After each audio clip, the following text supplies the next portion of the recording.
All right, Shalom. I've got about 15 minutes before I have to leave and run some errands, but I did want to get started with the next video in this book that I'm reading, Truth and Lies, about the Jehovah's Witness cult. Okay, so we are in the chapter Johannes Gerber and the New World Translation. Okay, Johannes Gerber, born in 1874, died 1944, born in Weingarth, Germany, was ordained a Catholic priest who later became a medium and involved in a variety of spiritualist activities. In Germany, he was ordained in 1900 and served a church in the poor area of Hunsrück. Many in the area suffered from tuberculosis, even organizing nurses to treat large numbers of tuberculosis. During World War I, he also helped thousands of children escape the war by fleeing into Holland. In 1923, he attended a séance and his life was changed.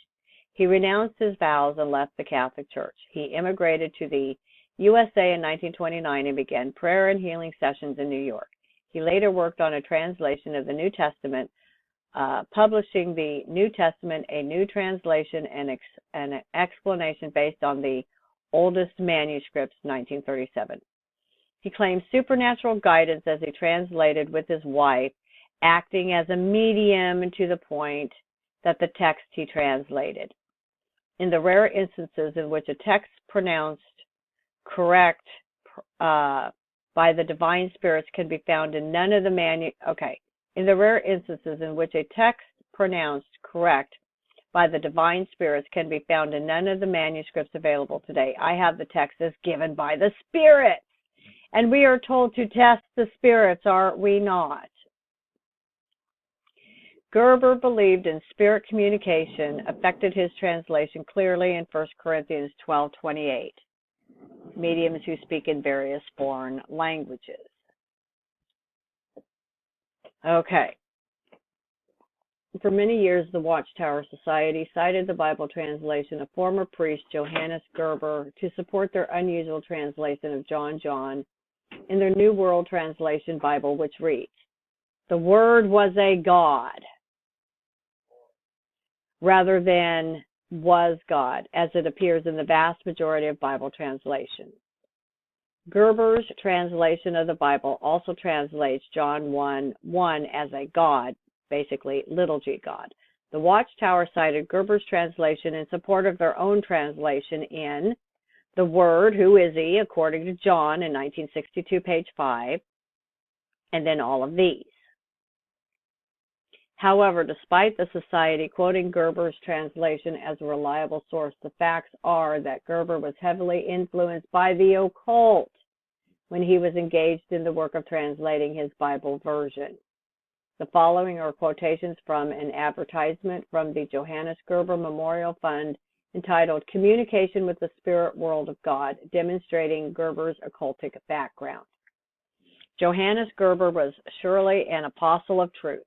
It is the purpose of this book, written in a spirit of love for his fellow man, to describe the path which brought him into the world of God's spirits and laid the truth open to him. Pastor Johannes Gerber also translated the New Testament. The task was not simple. Many contradictions between what appear in the ancient scrolls in the New Testament, as we have grown to know it, arose and were the subject of his constant prayers for guidance. Prayers that were answered and the discrepancy clarified to him by God's spirit world. At times, he was given the correct answers in large illuminated letters and words passing before his eyes. Other times, he was given the correct answers during prayer meetings. His wife, a medium of God's spirit world, was often instrumental in conveying the correct answer from God's messengers to Pastor Gerber. What is particularly disturbing about the whole Gerber and Watchtower relationship is that it seems that the Watchtower knew that Gerber was influenced by the occult as early as February 1956, but still continued quoting his translation regardless, even as late as 1976. This is clearly seen when one compares how the Watchtower Society quote him favorably with the favorite quote, which expresses him as a spiritualist and appeared prior to quoting him in a favorable light. Communication with the spirit world, its laws, and its purpose. In keeping with his Roman Catholic extraction, Gerber's translation is bound with a gold leaf cross on its stiff front cover.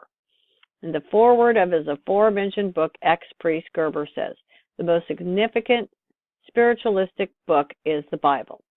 Under this impression, Gerber endeavors to make his New Testament translation read very spiritualistic.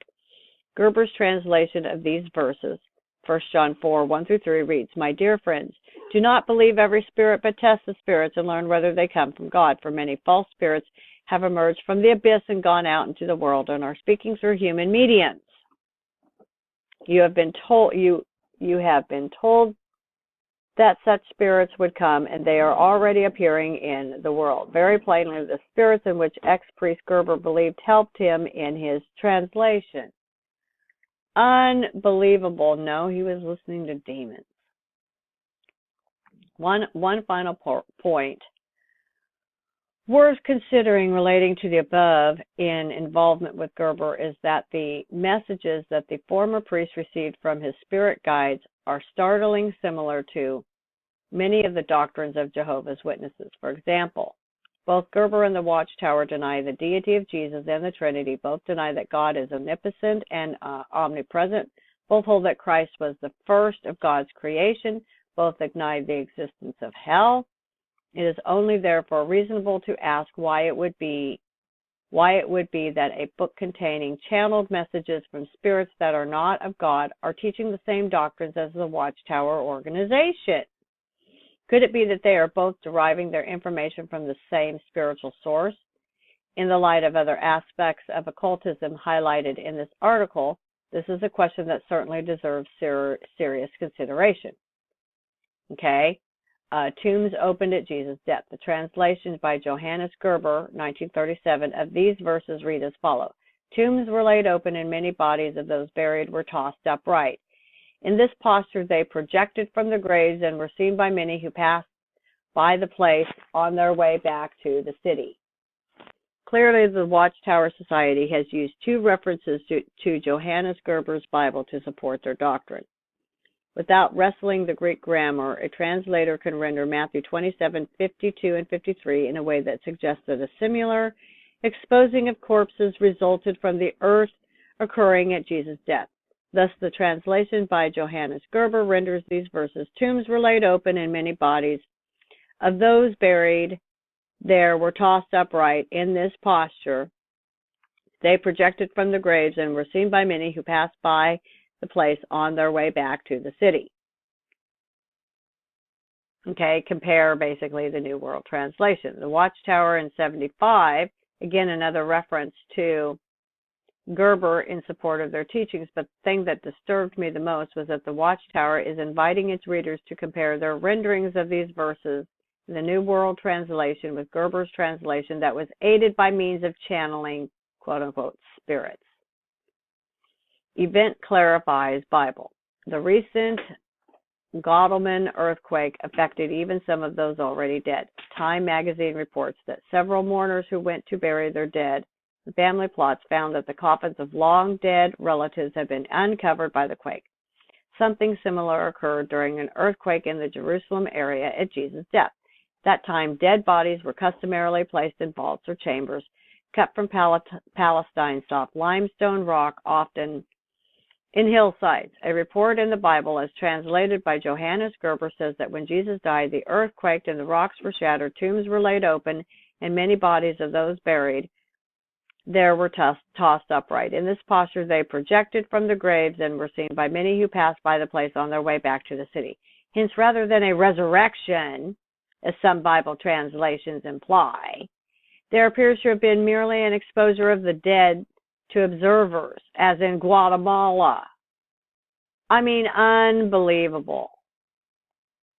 They made reference to him at least 7 times in various Watchtower publications from 62 through 76. In 32, Gerber wrote in his book where he gives his personal testimony as an occult spiritist. Communication with the spirit world of God, its laws and purposes. And 37, Gerber produces his Bible translation upon which the New World Translation was based. New translation and an explanation by Gerber. Before 56, Johannes Gerber Memorial Foundation provided a photocopy of a letter from Watchtower Society acknowledging receipt before 1956 of several of his New Testaments, as well as Gerber's book, Communication with the Spirit World of God.